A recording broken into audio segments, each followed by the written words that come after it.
Olá, assombrados! Eu sou Ana Paula e vou contar vários relatos para vocês nesta coletânea de relatos de hoje. E aí, tudo bem? Espero que esteja tudo bem. Já vou pedindo para você deixar o like neste vídeo e não se esqueça de fazer aquela visitinha na nossa loja virtual, a lojaassombrada.com.br, ok? Tem caixa assombrada do mês de abril disponível, várias já foram enviadas, mas ainda temos algumas com o tema anjo. Então, corre lá, tem turíbulo, tem incenso em resina, junto com o carvãozinho para você acender o seu turíbulo aí, fazer a defumação no ambiente que você quer purificar. Tem vela do anjo da guarda, né? Vela do anjo com sal grosso. Tem escapulário, tem anil para você misturar aí na água, fazer uma limpeza também na sua casa. Tem plaquinha do Arcanjo Miguel com medalhinha, com a oração atrás. Tem uma caixa de bombons de chocolate maravilhoso. Enfim, várias coisas muito legais. Tem a receita, olha, garante a sua, ok? Mas vamos lá pro relato de hoje, que é este. O começar os relatos de hoje. O primeiro, lembrando que todos os nomes de todos estão trocados, o primeiro deles é este daqui. O Som da Morte. É uma moça que nos conta. Olá, assombrados, como estão? Hoje venho lhes contar a presença que a famosa rasga-mortalha tem em minha vida. A coruja. Para quem não conhece, a rasga-mortalha é uma coruja com a fama de trazer avisos de morte. Ou seja, quando ela canta, após alguns dias alguém falece. E contarei 3 episódios que aconteceram na minha família. Observação: em algumas regiões do Brasil, acredita-se que essa coruja traz agouros de morte. Porém, tenho para mim que elas só vêm, na verdade, avisar. Não é que porque ela piou, ela que é responsável pela morte da pessoa, entendeu? Mas a pessoa ia morrer de qualquer jeito, ela só avisa antes. Bom, os 2 primeiros avisos. Era o ano de 2005 e minha avó paterna havia acabado de ser diagnosticada com um aneurisma no coração. Não entrarei em detalhes médicos, mas a situação de vovó era delicada. Moravam na mesma casa vovó, tia Maria e tia Joana, ambas solteiras, e Joana era deficiente. Houve falta de oxigenação em seu cérebro na hora do parto e, como consequência, ela teve problemas na fala, problemas para andar, etc.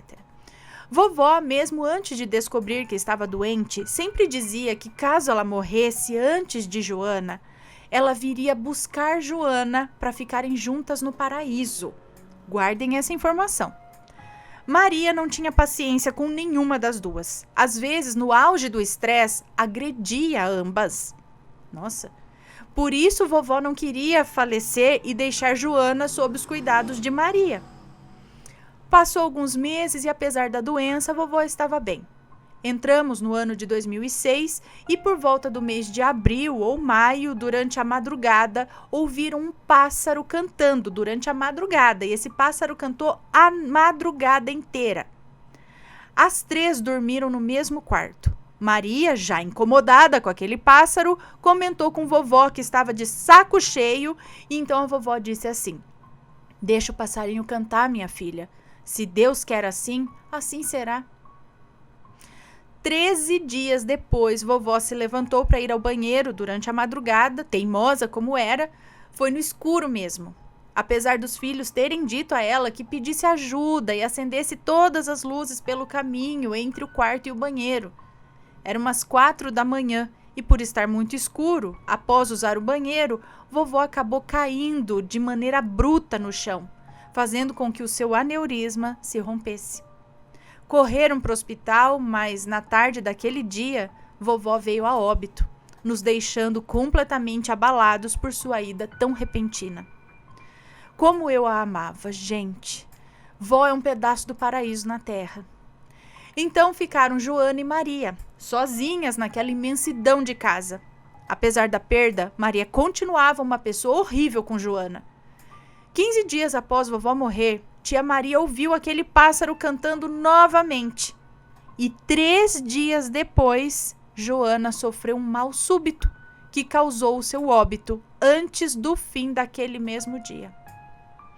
Já houve outros casos de pessoas chegadas à minha família que faleceram após o canto desse pássaro.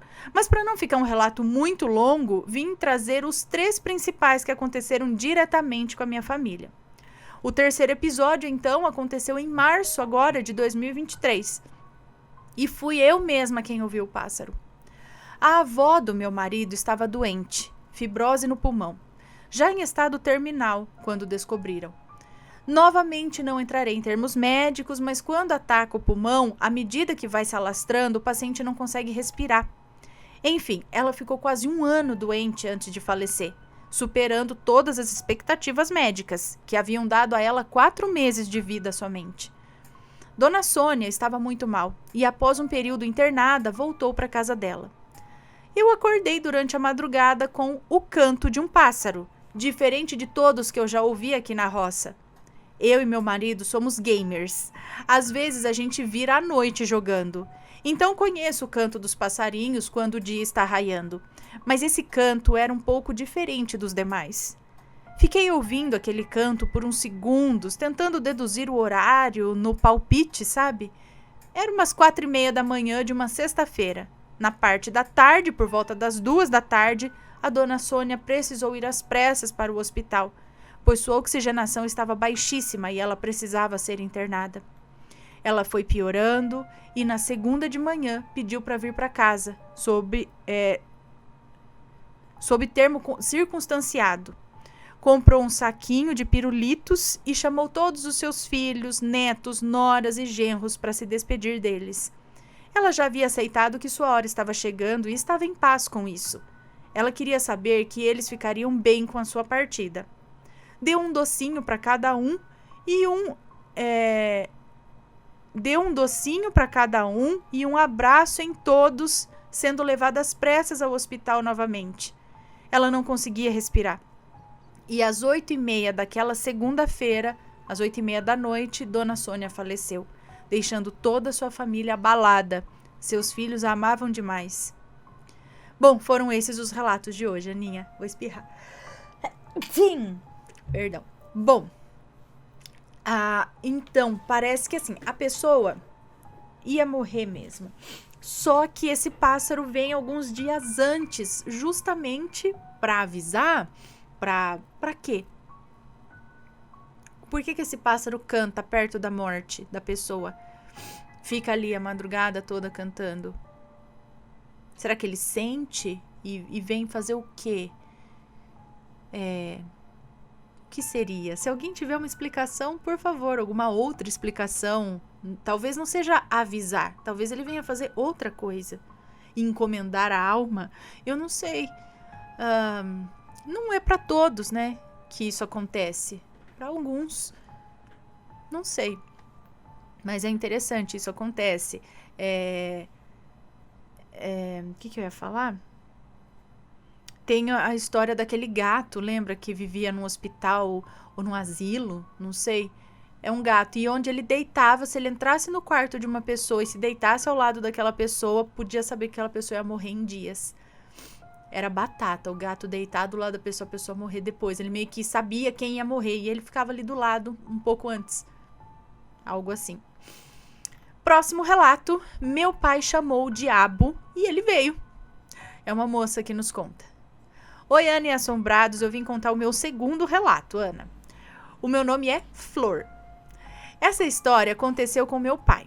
Ele contou essa história apenas uma vez, para mim e para os meus 3 irmãos, pelo fato de não gostar de lembrar disso.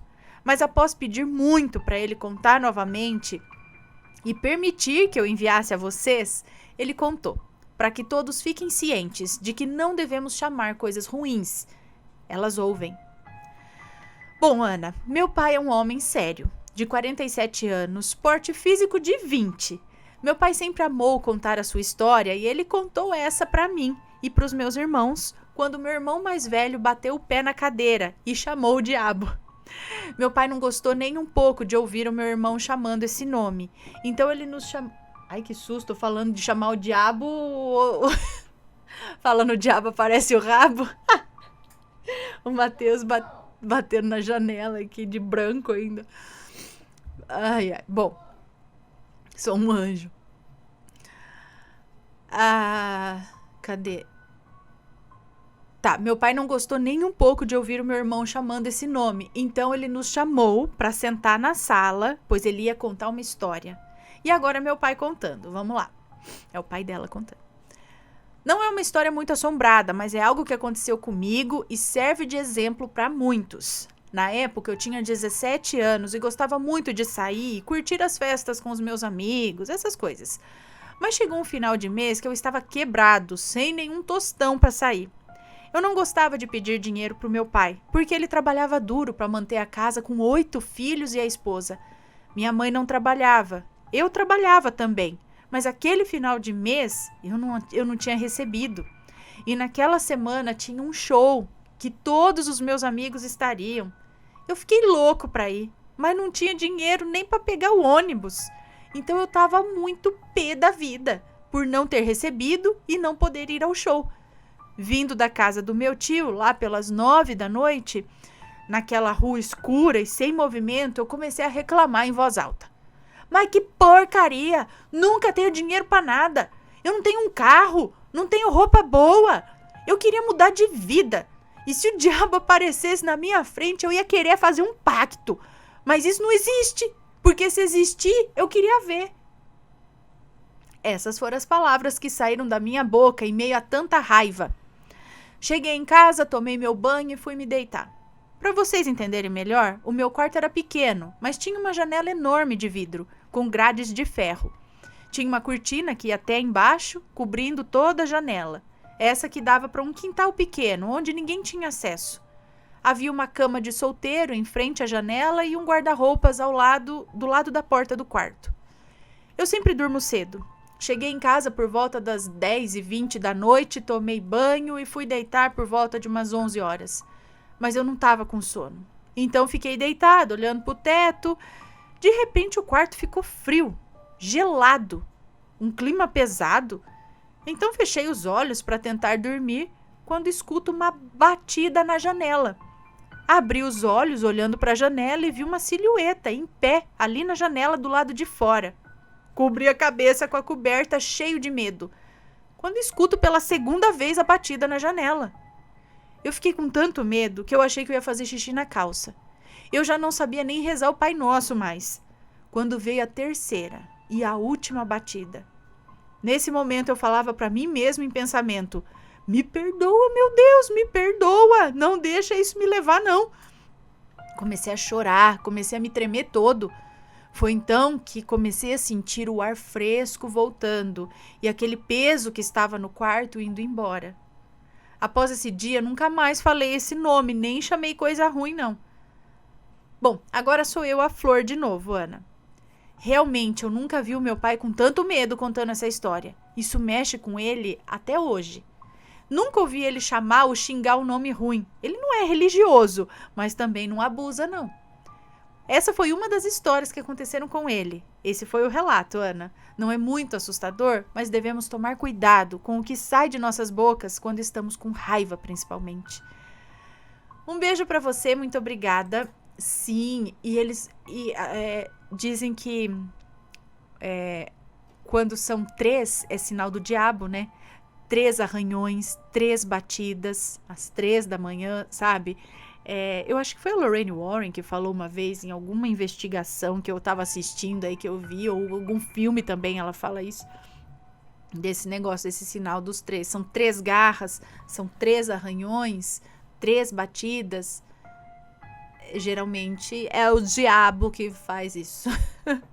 Então, será que ele estava bom? Você quer o pacto? Tô aqui fora. Caso queira, é só vir. Mas como ele falou, não, tava brincando, quer não, Deus me salva. Aí ele foi embora. Falei, então tá bom. Mas se quiser, é só chamar. Não é? Credo. Cuidado, gente. Cuidado com o que você deseja. Principalmente na raiva, como ela disse. Bom, próximo relato, o choro do bebê. É uma moça que nos conta. Oi, Ana, eu sou a fulana e a história que conto aconteceu comigo e com a minha avó. Preciso voltar um pouco no tempo. A minha bisavó era parteira e o meu bisavô era farmacêutico, em uma cidade muito pequena no interior de Minas Gerais. Hoje a cidade não passa de 5 mil habitantes, então há décadas atrás você pode imaginar como era ainda menor. Meu bisavô era o mais próximo que as pessoas conheciam de um médico, e todos diziam que ele era abençoado com dons divinos. A minha bisavó, o mesmo. Ela fazia o parto de todas as grávidas da cidade e das comunidades rurais. Eles já salvaram muitas vidas, mas houve perdas pelo caminho também. A casa da Bisa é daquelas casas típicas de cidade pequena do interior, que o portão fica sempre aberto e a porta destrancada. As janelas dão de frente para a rua, direto. Não tem muro algum cercando. Casa grande, cheia de quartos, quintal enorme, muitos bichos de criação.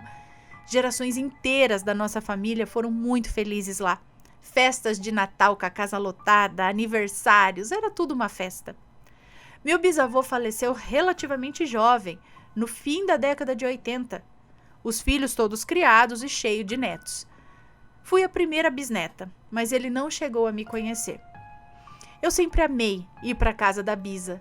Quando minha avó vinha visitar, ela morava em outra cidade, a mesma para a qual me mudei e moro hoje. Bom, eu só ficava lá com ela. Quando minha avó vinha visitar, eu só ficava lá com ela. Dormíamos na mesma cama, fazíamos tudo juntas. O ano era 1999 e eu tenho uma prima, na época com 1 aninho, que sempre que ia à cidade acordava bem cedo e ficava chorando, querendo sair do quarto para brincar. Eu dormia no quarto em frente ao que ela ficava, é isso? Eu dormia no quarto em frente ao que ela ficava. Tinha um cômodo separando os 2 quartos. Era a copa, com uma mesa enorme onde fazíamos as refeições. E sempre ouvia ela chorar bem cedinho. Nesse dia em questão, eu acordei bem cedo, ouvindo o que julguei ser a minha prima chorando. Eu estava dormindo no quarto com a minha avó. A Bisa estava internada, doente, essa época. Levantei feliz, achando que a minha priminha estava lá. Saí do quarto e o som de choro estava mais alto ainda. Abri a porta do quarto, entrei e não tinha ninguém. E nem o choro eu ouvia mais. Quando eu saía do quarto e voltava para a copa, dava para ouvir de novo o choro. Abri a janela da copa, olhei em volta, nada. Não tinha ninguém, nem sinal de criança alguma. Chamei minha avó, porque fiquei muito assustada. Ela também ouviu o choro. Fomos em todos os cômodos da casa, mas não tinha nada, nem ninguém. Olhamos até em volta da casa e no terreiro, pois minha avó disse que poderia ser, sei lá, gatinhos bem novinhos, pois o miado deles, nessa idade, parece um pouco com choro de bebê. Mas não encontramos nada. E sempre que voltávamos para a copa, dava para ouvir novamente os choros. Era só naqueles 2 cômodos específicos, a copa e dentro do quarto da Bisa.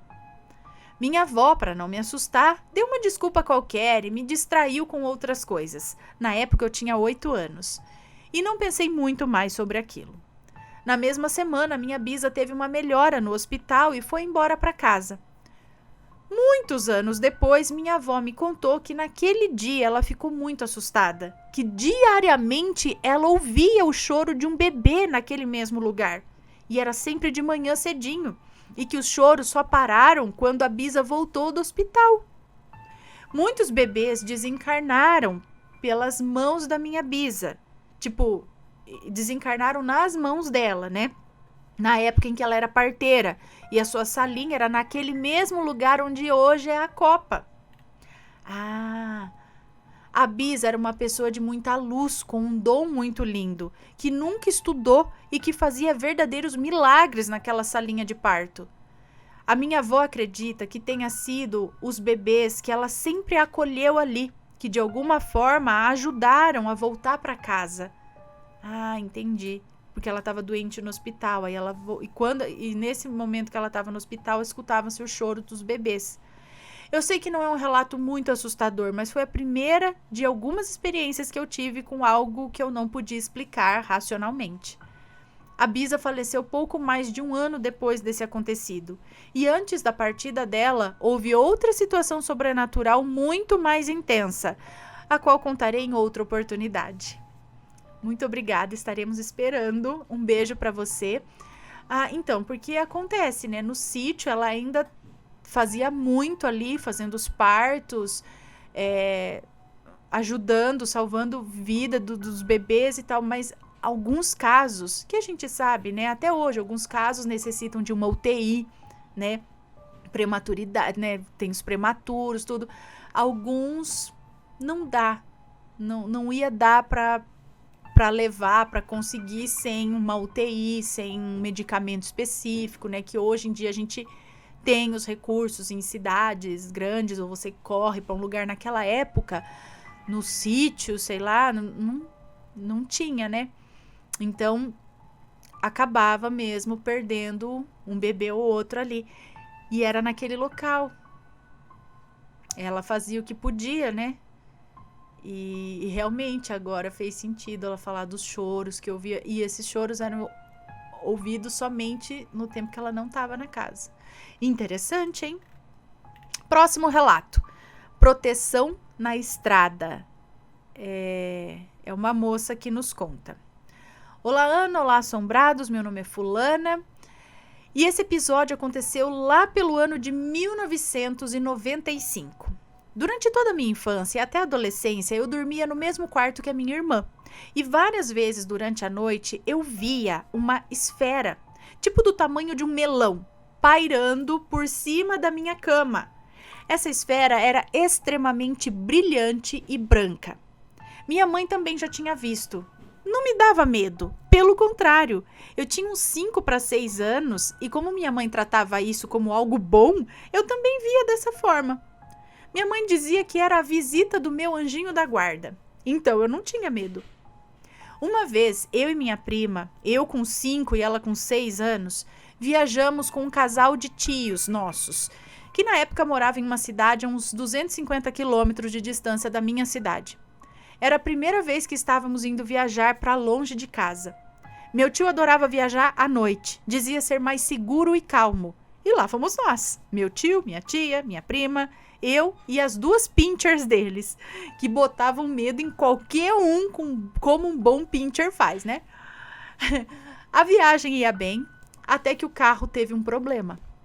Ana, eu não lembro o que aconteceu com o carro, afinal, com 5 anos, eu mal sabia que um carro precisava de gasolina para andar, né? E como não funcionava, eu sei que era algo que o meu tio não poderia solucionar no local. Como, sei lá, trocar um pneu, ele precisava mesmo de um mecânico. Quando paramos o carro no acostamento, percebendo o problema, eram umas 2 da manhã, a estrada não era dessas BRs movimentadas, iluminadas, era uma estrada secundária, então não tinha ninguém na estrada, não passava carro ali, ficando mais difícil que encontrássemos algum bom samaritano para ajudar. Sabendo que não adiantaria esperar por ajuda, meu tio resolveu ir andando pela estrada à frente para ver se achava algum posto de gasolina, ou algum carro, alguma casa, qualquer coisa. E para isso precisou deixar eu, minha prima, 2 cachorras com a minha tia, que na época devia ter uns 20 anos. Quase outra criança, né? Lá, largados no meio da estrada, no meio da madrugada. Esse que é o perigo de viajar de noite, ainda mais por esse tipo de estrada, né? Gente do céu. E não tinha telefone nessa época, quer dizer, celular. Não era assim comum a gente ter celular, porque senão, né, na hora você ainda, você liga para um seguro, alguma coisa assim. Os anos 90, 80, 90. Bom, tadinha da minha tia. Hoje imagino o medo que ela deve ter sentido, a responsabilidade, porque na época não tinha celular. Então qualquer coisa que acontecesse ali, não poderíamos pedir ajuda. Então, eu e minha tia começamos a rezar para que o meu... Lembrando que tinha uma criança de 5, uma de 6, 2 pincher. Ai, ai. Então, começamos a rezar para que o meu tio encontrasse ajuda, para que Deus nos protegesse ali naquela estrada. O carro estava à beira de uma lavoura. Dos 2 lados da estrada era lavoura. Era uma noite até que clara. E aí que começa o sobrenatural. De repente, de um lado para o outro da estrada, entrando e saindo de uma lavoura na outra, lá estava a minha esfera branca brilhante. Ana, a esfera brilhava, daquele estilo que todos contam nos relatos, que apesar de ser muito brilhante, ela não iluminava ao seu redor. Opa, Bati o cotovelo aqui. Ela não iluminava a sua volta. Ela era muito iluminada, mas iluminava apenas a si mesma. É estranho, né? Mas... E ela ia de um lado para o outro, cruzando a estrada, logo em frente ao nosso carro. Tanto eu quanto a minha tia vimos. Na verdade, ela é que me chamou de dentro do carro para ver. Eu não recordo se a minha prima viu ou se ela estava dormindo, mas a minha tia me chamou porque já tinha escutado a minha mãe contar sobre a esfera que visitava o meu quarto. Eu não sei quanto tempo ficamos lá, afinal eu era bem pequena, né? Então muitos detalhes fugiram à minha memória. Eu sei que naquela noite um ônibus de passageiros passou pelo local e nos deu carona até a cidade mais próxima. Inclusive deu carona para os cachorros também. Me lembro até hoje... Obrigada. Me lembro até hoje... tudo bem. Me lembro até hoje de nós no ônibus. Hoje de forma mais forte. Me lembro até hoje de nós no ônibus.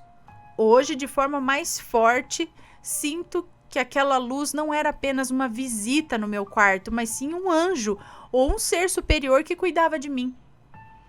Tristemente, agora adulta, não vejo mais essa esfera, mas ainda confio que ela apenas não é mais visível aos meus olhos carnais, mas que continua a cuidar de mim. E é isso, Ana. Um beijo para você, muito obrigada. Olha que legal. Dizem que essas esferas podem ser espíritos muito antigos que já tomaram a forma perfeita de esfera, né? Assim, eu já ouvi falar alguma coisa a respeito disso.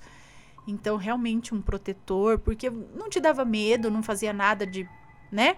E apareceu no meio da estrada, enquanto vocês rezavam, pediam ajuda, e logo após o aparecimento da esfera veio o ônibus, que deu carona e tal.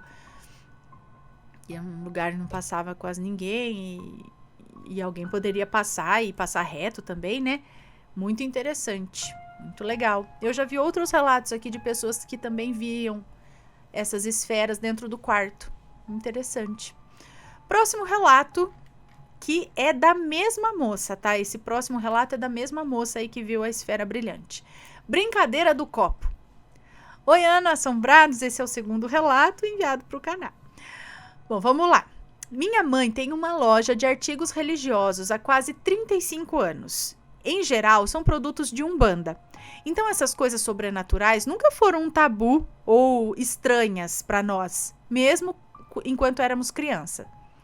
O fato que eu vou contar ocorreu lá pelo ano de 96. Não recordo o ano exato, né? Outras coisas sobrenaturais já tinham acontecido nessa mesma casa, então era muito comum fazermos a brincadeira do copo. Mas de brincadeira não tem nada, né? Sempre tratamos com muita seriedade aquilo. Minha mãe tinha conhecimento, então sempre fazíamos oração antes, durante e depois de qualquer contato com os espíritos. Hoje, Ana, eu sei que não devemos fazer isso, nem mesmo com esses cuidados que tínhamos. Afinal, no fundo, não conhecemos realmente como funcionam essas coisas. Então, por garantia, há muitos anos não fazemos mais isso, tá? Mas eu confesso que às vezes dá até vontade. Continuando, como minha mãe e meu pai trabalhavam fora, sempre tínhamos uma moça para cuidar dos 3 filhos. Na época, uma moça que chamarei aqui de Raquel. Ela estava morando conosco. Ela era do interior e passou a morar conosco para poder estudar na cidade. Então, ela cuidava de mim e dos meus irmãos durante o dia e à noite ela estudava, estando livre nos finais de semana, quando geralmente ela ia para a casa dos pais dela no interior. Ana, isso era comum antigamente. As moças do interior vinham para a cidade para trabalhar, moravam com uma família, como babá ou como doméstica, por ser a única forma de estudar. Então, um dia, resolvemos fazer a tal da brincadeira do copo. A Raquel estava meio assim, mas estava lá curiosa. Eu, criança, não tinha medo. Minha mãe, que chamarei aqui de Marta, minha irmã e acho que o meu irmão também estavam. Eu lembro que estava frio, todo mundo de blusa, era final de maio e aqui no sul sempre é frio. Mas nessa época é mais. E depois das orações da minha mãe, lá começou a mexer o bendito copo. Quando perguntamos se ele precisava falar algo, o copo imediatamente foi deslizando pelas letras desenhadas em pequenos papéis no círculo da mesa, formando a frase: Raquel, conta a verdade para Marta. Rapaz, olha o copo fofoqueiro, o copo botando, fazendo o circo pegar fogo, botando as coisas, jogando no ventilador. Todos nós olhamos, estranhando a frase, tipo, oi? Como assim? Que verdade? A gente estranhou, porque não era comum que os espíritos se dirigissem a nós tão diretamente. Geralmente tinha mais conversa, até falarem algo que interessava. Então questionamos novamente o que o copo precisava. E outra vez lemos: Raquel, conta a verdade para Marta. Minha mãe, Marta, perguntou para Raquel se ela tinha alguma coisa a falar, a contar. Afinal, o copo insistia naquela história. E ela, Raquel, disse que não havia nada para contar, que estava tudo certo. Bom, continuamos a sessão. Não demos ouvidos àquele espírito que não quis falar o que a Raquel precisava contar para minha mãe. Encerramos normalmente, orando, e a tal história meio que virou piada na minha casa. Tipo, e aí, Raquel, vai contar a verdade para Marta? A gente não tinha ideia do que se tratava. E a Raquel, aparentemente, não sabia também. Mas, parafraseando o grande poeta Compadre Washington, depois de 3 semanas, a gente viu o resultado. A Raquel, que na época tinha uns 17 anos, entrou em trabalho de parto na nossa casa. Sim, Ana, ela estava grávida e não contou nada para nós, por medo de ser demitida, de ser julgada, não sei, tadinha. E quando fizemos a brincadeira do copo, ela já estava de 8 meses. Mas ninguém notava, porque como era inverno e aqui no sul é bem frio, ela sempre usava uns blusões e não deixava transparecer nada de barriga. Eu não sei, Ana, se aquele espírito era bom ou ruim, mas acredito que ele quis ajudar a Raquel. Afinal, imagina como estava a cabeça dessa moça, com 17 anos, em 1996, morando na casa de estranhos, com pais do interior com uma mentalidade conservadora, com medo de tudo, e uma criança no ventre, sem ao menos ter um namorado conhecido. Eu não consigo imaginar. Mas sei que a minha mãe é uma pessoa maravilhosa e se tivesse ficado sabendo antes, teria dado todo o suporte a Raquel e tudo teria sido mais fácil para ela. Acredito que o espírito do copo quis ajudar ela a falar a verdade e passar por tudo aquilo de uma forma mais tranquila, como ela merecia. Ana, nessa mesma época, coisas sobrenaturais aconteciam com muita frequência na nossa casa. Nada agressivo, mas acontecia. Da cozinha para a despensa de alimentos, a minha mãe tinha uma cortina feita de bambu. Ah, eu sei qual é. Enroscava no nariz quando a gente passava por ela. Eu não sei se todos conhecem, procurem na internet. Eu conheci. Então, são vários pedacinhos de bambu assim, e um é enroscado no outro com uns ganchinhos. Aí fica fazendo assim a hora que você passa. É que tinha uma lá em casa. Era moda nos anos 90. Aí ela separava o corredor da cozinha, quer dizer, a cozinha do corredor para ir para a sala, para o banheiro. E aí toda vez que a gente passava, né, às vezes você nem sempre abria ela assim com as mãos. Às vezes você tava com alguma coisa na mão, tudo, e você simplesmente passava. Aí a hora que você enfiava a cara assim para passar, os bambuzinhos às vezes enroscavam no nariz. Ai, minha mãe vai lembrar. Então, é essa cortina. Enfim, cadê? Procure na internet. Ela tá explicando, são pedacinhos de bambu seco que formam uma cortina com várias tiras. E quando alguém passa por essa cortina, é possível ouvir o barulho alto das peças de bambu batendo uma na outra. Não era incomum, Ana, a gente ouvir esse barulho da cortina de bambu abrindo e fechando. E não era a nossa cachorrinha, porque ela era pequenininha e conhecíamos o barulho que ela fazia quando passava por essa cortina. E não era ela. Era como se uma pessoa adulta passasse pela cortina. Além disso, eu tinha um pequeno piano que imitava um piano de verdade, sabe? Tinha mais ou menos uns 70 centímetros de altura por uns 60 de largura. E tinha tampa que fechava parte das teclas, como um piano normal. Eu acho que eu sei qual é esse piano também. Acho que minha prima tinha um desse. Tinha até um banquinho que você sentava na frente dele. Parecia um piano normal mesmo, assim, só que ele era de madeira, pequenininho. Tinha até uma pintura na frente, assim, de umas florzinhas pintado à mão, parece, de madeirinha, assim. Eu achava lindo aquele pianinho. Pra mim era um piano de verdade. O meu tamanho, né? Eu devia ter uns 4 anos. Mas é dessa época aí dos anos 90, 80, 90. Eu acho que eu sei que piano é esse. Então, e tinha a tampa que fechava as teclas. E várias vezes, Ana, a gente ouvia o tal piano tocar. Como se alguém passasse os dedos da primeira à última tecla, sabe? E não tinha ninguém ali. Muitas vezes, quando íamos ver, até mesmo a tampa das teclas estava fechada, mas a gente ouvia o barulho. Hoje, Ana, eu acredito que por fazermos a tal da brincadeira do copo, acabamos por abrir um portal naquela casa, que talvez, graças às orações da minha mãe, nunca atraiu espíritos ruins ou que quisessem nos fazer mal, mas que volta e meia tinha um perdido por lá tocando um piano ou procurando uma comidinha na despensa, passando pela cortina. Ah, isso tinha. Por isso, apesar de ainda ter muita curiosidade sobre o assunto, nunca mais mexemos com o copo. E essas manifestações diminuíram, até inexistirem nas outras casas que moramos. Isso é tudo por hoje, pessoal. Um beijo para você, muito obrigada. E olha só, é isso mesmo, ainda que elas tomavam cuidado com as orações, levavam de uma forma um pouco mais séria, não naquela brincadeira de tal coisa, sabe, tô fazendo, mas não tô acreditando, debochando, entendeu? Então, mas mesmo assim tinha as manifestações, talvez de coisa não tão ruim, mas abria, chamava, né? Hein? Próximo e último relato desta coletânea de relatos de hoje. A casa inquieta onde nunca estivemos sozinhos. E é uma moça que nos conta. Olá, Ana e assombrados. Confesso que pensei muito antes de trazer o meu relato.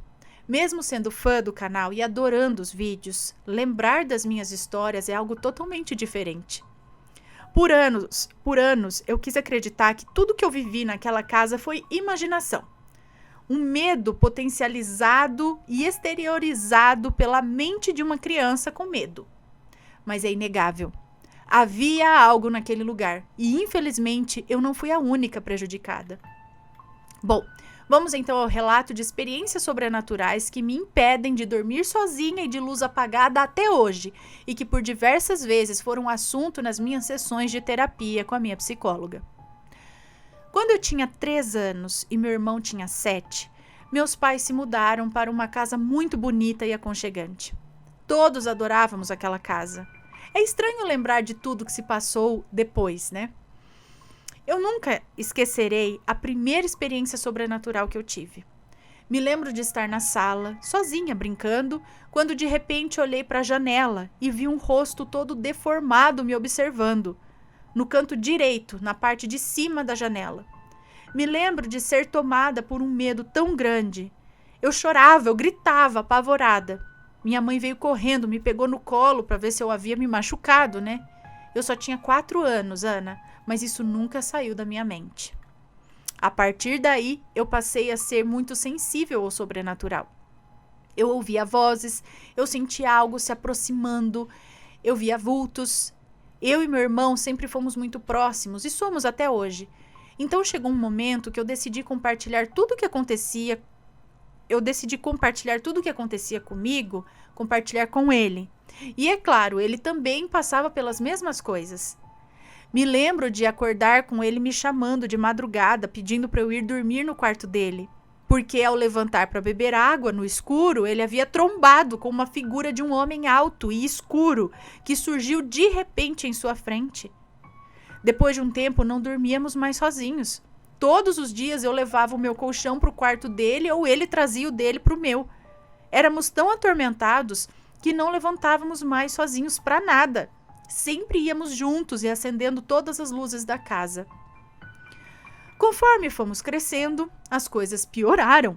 As portas batiam mesmo que não houvesse corrente de vento. As luzes ligavam e desligavam sozinhas. Isso virou até piada entre os meus pais, já que acontecia muito. Certa vez eu e meu irmão estávamos no quarto dele, quando de repente o celular, que estava em cima de um radiozinho, foi arremessado na parede.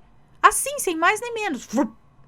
Era uma sensação horrível de impotência, como se estivéssemos em um filme de terror e não tivesse nada para fazer. Não tem o que fazer. Uma vez eu estava sozinha em casa, peguei o meu porta-CDs, sim, eu sou dessa época, escolhi algo para ouvir no rádio da sala, deixei o porta-CDs no rack e fui tomar o meu banho. Um tempo depois, ouvi um barulho muito alto. Desliguei o chuveiro, me enrolei na toalha e saí assustada. Quando cheguei na sala, o porta-CDs estava no chão e todos os CDs espalhados, como se alguém tivesse distribuído eles por todo o espaço.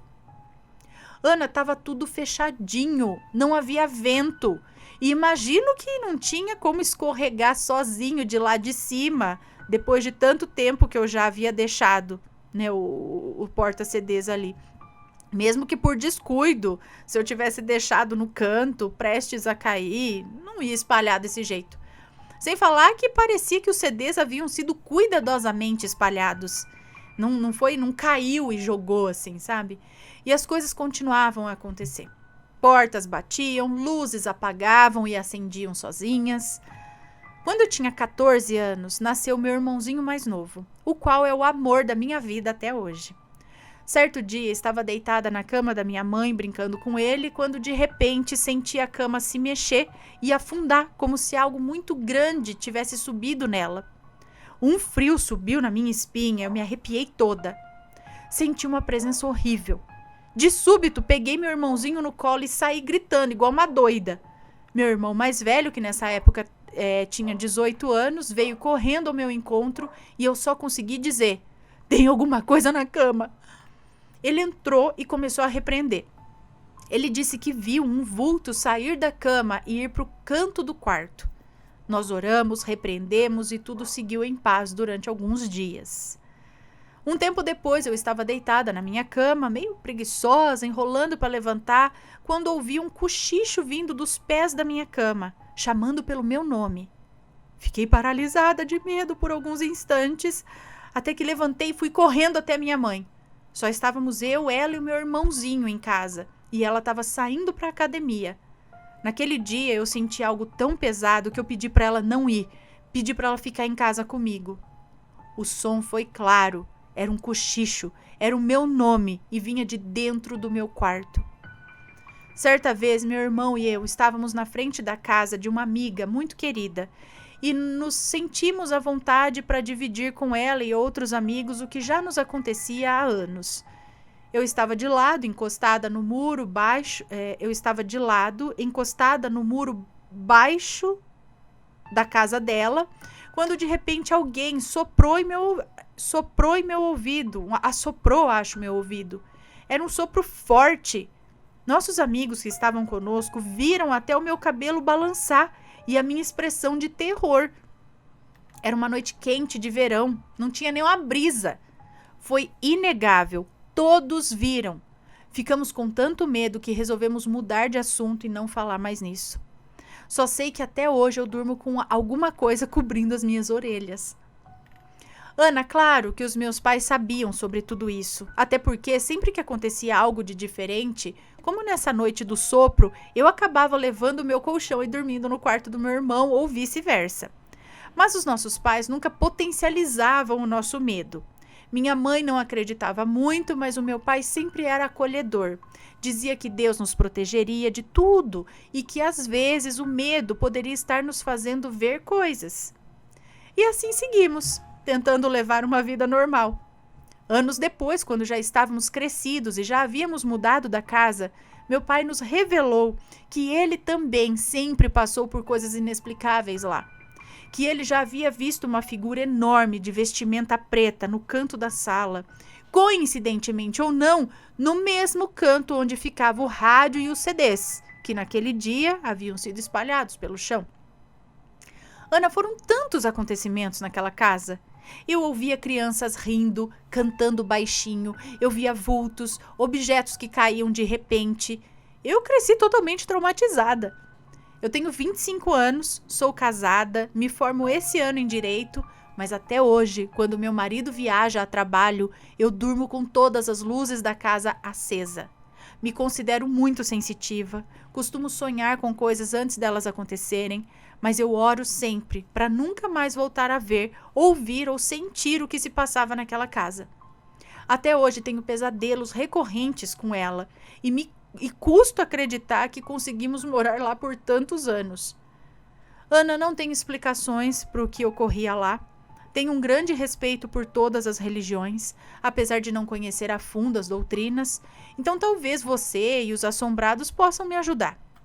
Um fato curioso que sempre me chamou a atenção para uma possibilidade é que essa casa ficava na esquina, em uma encruzilhada, e desde que nos mudamos, por vezes deixavam objetos como colares, garrafas de bebida e até galinha preta morta na calçada do lado de fora de casa, como se fossem oferendas, entende? Bom, Ana, eu não sei o que era ou o que eram. Eu não sei o que era, o que eram, quem eram, enfim, mas com certeza havia alguma coisa naquela casa. Sim, havia alguma coisa naquela casa. Então, será que por ser uma encruzilhada, por conta do pessoal usar ali como um local para oferenda e tal, ali se tornou um ponto, um portal, talvez até, um ponto onde as coisas, já que estava por ali, vinha por ali, ia por ali, ficava ali dentro da sua casa. E também pela sua sensibilidade, talvez do seu irmão, do seu pai também. A sua mãe, como você disse que ela não acreditava muito, talvez ela não presenciasse também. Talvez não tivesse a sensibilidade que vocês tinham, né? E talvez esse realmente seja o motivo. O local onde estava a casa, por ser encruzilhada, enfim, não sei. Vocês aí que entendem mais... Ui, que susto, gata.